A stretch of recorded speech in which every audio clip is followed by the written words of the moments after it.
Pupunta kami ngayon ng bundok at hanapin natin ang tinatawag nilang gintong kahoy o yung pulang kahoy na gamot po sa lahat ng uri ng sakit. So sana ay matagpuan natin dahil matagal na nating hinahanap itong punong kahoy na ito. Kasama natin si Ayon at ang aking pamangkin sa pinsan, si Boy. Boy, tingin ka Boy. Yun. Shoutout kay Ate Ispe at kay Kuya Kuri. At shoutout din kay Mark na nasa malayong lugar ng Pilipinas. You know?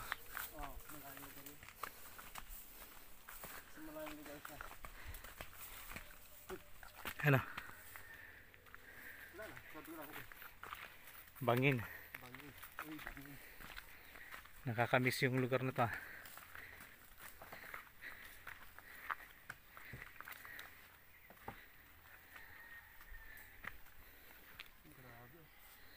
Nahukay na talaga ng ibig sabihin malakas ang baha dito. Ayan. Oy. Kapag malakas yung baha, nakakalkal yung mga lupa. Ayan o, punta doon. Sige. Baka kasi may mga toko dito sa punong kahoy. Takot ka pa naman sa takot. Ako patakot? Never.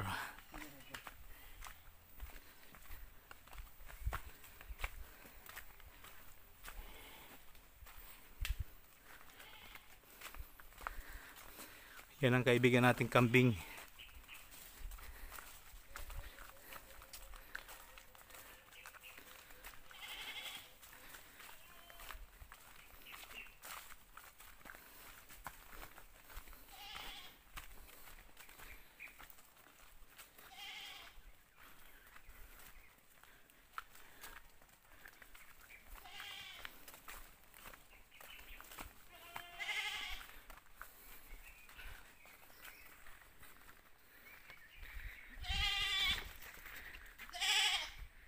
Kanino ba ito, Gol?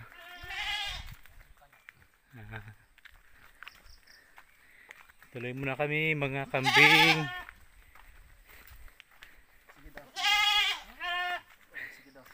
Mamaya na kayo, kakain na. Pagbalik namin.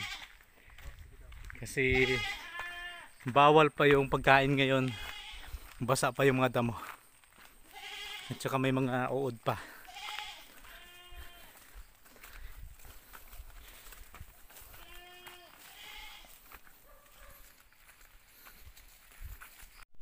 So tuloy-tuloy pa rin po tayo. Ngayon ay may krusay. May 2 daan papunta doon at saka papunta dito. So nandun sina Dagol at si Ayon, dito ako papunta. Ito kasing puno ng sibukaw ay mahirap mahanap. Kaya ngayon ay napakapalad natin dahil natagpuan na natin ang punong kahoy na ito. Saan Boy? Dalo-dalo ang tawag kung may Gol, may Boy. Tunay kasi na pangalan ni Dagol ay Boy. Ito, yung parang anong tawag dyan? Parang sapinit. Awan ko nung sa Tagalog yung sapinit. Ito yan. Ayan.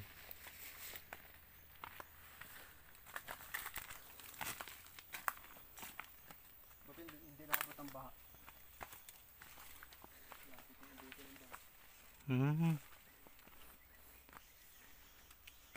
Ito pala yon. So kung may lalarawan natin, mayroon siyang tinik-tinik. Ang dahon niya, ayun o, parang dahon ng ipil-ipil na malalaki. Ibig sabihin ito si bukaw dito, no? Ayan. Ganun din, no? Ano to? Tinanim talaga? Ano kaya tinatanim dito? puno o bunga? Bunga. Mm. Ito pa siyang bunga, no? Mm. So ito yung sibukaw. Tapos yung mga pinutol na yon, Gol, sibukaw din, oh. Ito, oh, hawak-hawak ko, subukaw din. Oo. Yung mga tinik, oh. So mahal to pag nasa kapatagan. Pero pag dito ka sa bundok ay libre mo lang makuha. So itong ang puno niya, kahoy niya, pag nilagay mo to sa tubig ay kulay pula. So ito po ay gamot sa lahat po ng uri ng sakit. So ito lang pala, ibig sabihin, ang dami na rin natin siguro itong nadaanan nyo, no? Hindi lang natin alam. Oo, sa tuwing tayo ay nagbablog sa kabundukan. So meron tayong mga nakita na ganito, hindi lang natin alam na ito na pala yun. So ibang iba talaga kapag may alam. Kaya salamat talaga. May gulok. Diyan, no? Ah. So yan, manghira muna ng gulok si Dagol. Kaya Dagol, nung bata pa kasi yan ay malaking bata. Dami lang langgam, no? Parang ano siya, no? Naawig siya sa Urabi, no? Urabi. Yung kanyang puno. Yung parang siyang baging baga. Yung kaso ito malalaki lang. Kaya nga. Tsaka para siyang kabalyero na bulaklak. Ano? Ano, oo nga. No? Oo. Kinakagat ka rin yun? Oo, nagpasimple lang akong dito. Kala ko ako lang. So ibig sabihin, ang dami pala talaga dito sa bundok. Dito tinatanim talaga nila katulad to. Doon kasi pagdating to sa baba, ang isang puto lang ng kahoy na ito, 300 po ang pinaka mura. Pataas na po yun. Pero dito ang dami po. Yan. So dito lang po ito matatagpuan sa kabundukan ng Oriental Mindoro. At mamaya ay ipapakita din namin sa inyo ang isa pang baging na gamot po sa lahat ng uri ng sakit at ganoon din sa mga lason. So ayan, kukuha kami ng kahoy ng sibukaw para may dala kami pa uwi.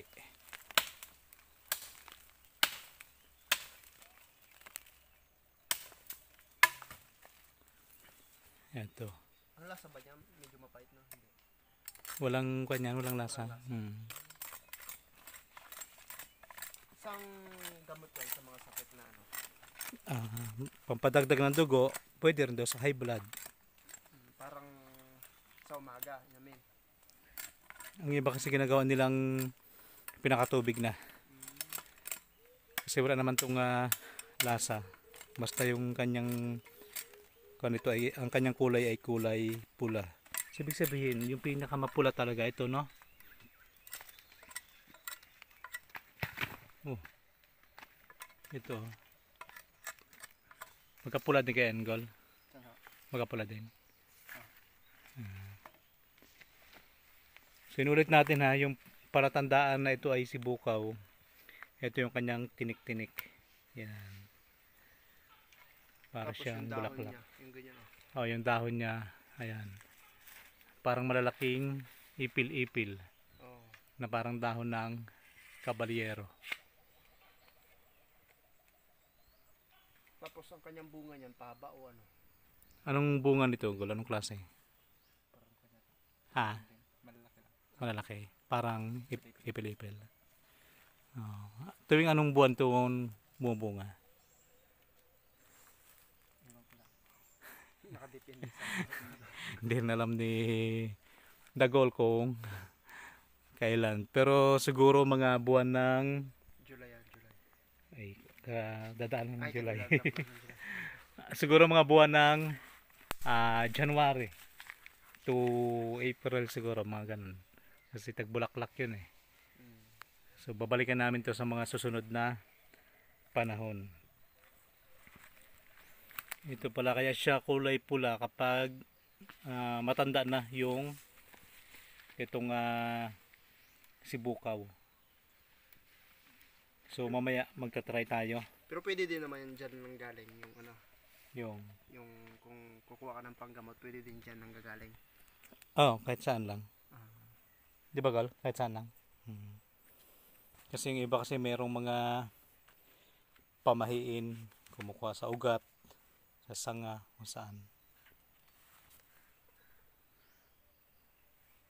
Hindi kayo mabuhay ito, no? Pagpan. Siguro yung ano nyo. Ito, katulad to, may sibol.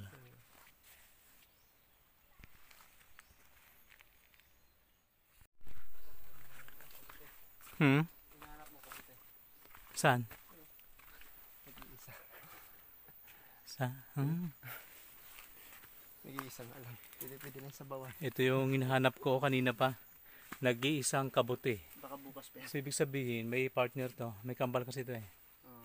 Pag mayroon dito niyan, malapit lang yan. So, mamaya hanapin natin.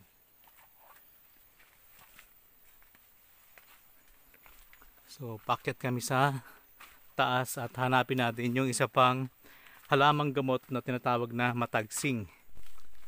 So, ngayon nandito na tayo sa puno ng matagsing. Inulit natin na ito po ay gamot sa mga trangkaso, ubo, sipon, tsaka sa lason. Nilalaga lang po to at tsaka iinumin.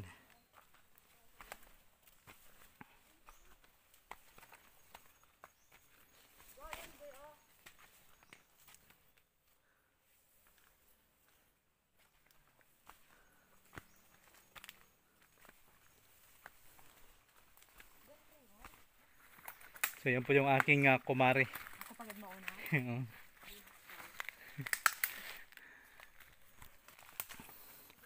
Takway ay parang takway yata yun. Yun nga, takway. Ang tawag doon. Takway.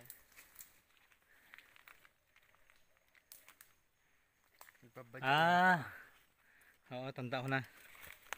Yun pala, Goy.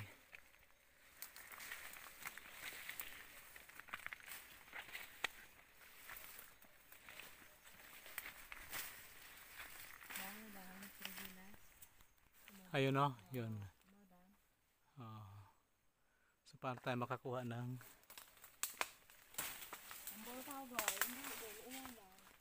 ayun po, baging lang po yun. Tapos yung kanyang mga ugat-ugat yata, yun yung ugat ba, Goy? Matagsa.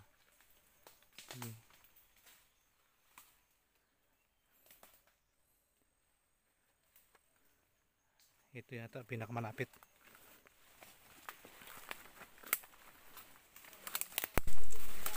Daming langgam na itim. Ito na, Mads. Ito. Itong dahon po na ito yung tinatawag na matagsing. At yung ugat nito, ito yung ginagamot sa iba't ibang uri ng sakit. Yan ay yung makapal na dahon na. Iba naman yan. Iba naman yan. Sa ubo?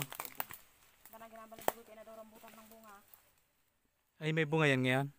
Wala bunga. Ganda na lang bunga sa lungon ha. Ay, meron. Madraso. Kinakain din yan? Sige ba? Pero kabilog oy. Bago pa lang oh. Mamaya.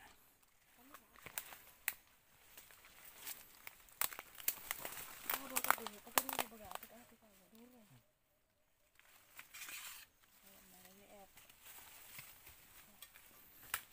Mahirap din pala kunin, no? Lalo gid pag mabarahal, mahirap. Oo.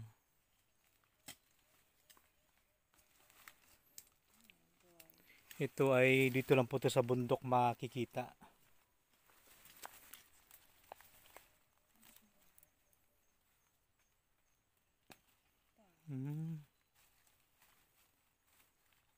Ay pag yung kanya, yung puno niya, hindi pwede. Yung pinakabaging, Pwede man. pwede rin. Pero mas mabisa yan, no? Oo, mabisa yung ugat. Taas doon. Yan, try mo daw yun, bunutin. So, Yan, kaya mo. ito ha? Yan. Ito di ba yun ako guys? Bubunutin ni Ayon. Ow.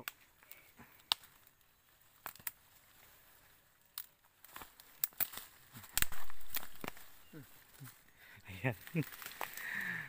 Masama sa nagkaiyan ang pagkalalaki kid. Ano to ito kanain? Pwede rin nga siguro itanim yan, ha? Ganyan eh, puro bungusan ng tubig. Oo. Pero kung di pa siya nabigyan. Tanim na.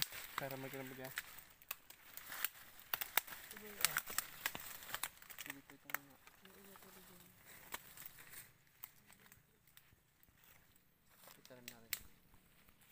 So, ayan po yung puno ng matagsing. Yan.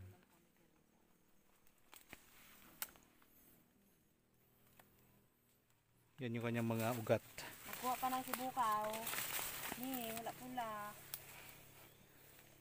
Yun ang hinahanap ko kanina, yung pula. Saan lang dito ay, inubos rabbit ang kabandan ko. Ah.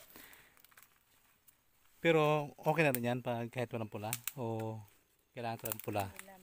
Pwede na siguro mo. Anong pula? Pwede na yung pagtsaga. Magkakulay kaya. Kasi kasi kailangan ng kun eh. Parang dito po may pula hay. Ilaris ka lang dito. Dito lang ito.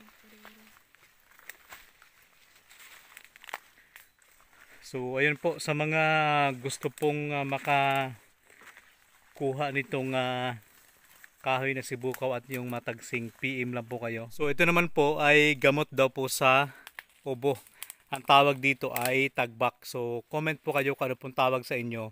Ang pamamaraan po ng paggamot dito ay kumuha lang po ng katawan ng tagbak at saka ihawin at saka pigain. Yung pinakakatas nun, yun po yung gamot sa ubo. So mayroon pong bunga nito. Ang bunga nito, Gol, kinakain? So kinakain po yung bunga nito. Ang itsura ng bunga niya ay saan dyan, Gol? Yan. Wala pang pwede makain dyan. Maliliit pa. So ito ay tagbak na kulay pula. Mayroon din pong kulay puti. Papakita natin sa inyo mamaya.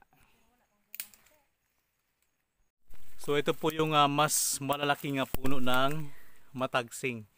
Ang ugat po nito, ito po yung kinukuha bilang gamot sa iba't ibang uri ng karamdaman.